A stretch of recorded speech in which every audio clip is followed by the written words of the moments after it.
It's 2020 and artificial intelligence, or AI, currently plays a huge role in our everyday lives.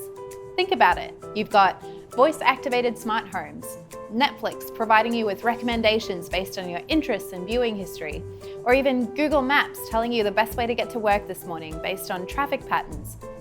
One of the most common ways that AI is being used is through communication, and the education industry is no exception. Yep, that's right, we're talking about chatbots.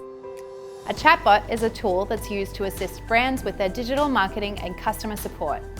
They work by analysing and recognising keywords and phrases that you enter to deliver useful content or help articles.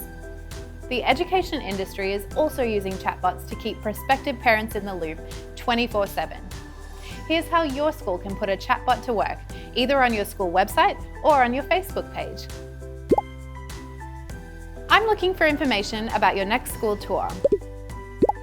Yes, please. Sounds great. Thank you. Nope, that's it.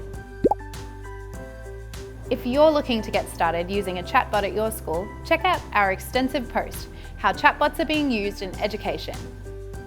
We'll walk you through all the ins and outs of implementing a school chatbot strategy and making sure you choose a bot that's the right fit for you.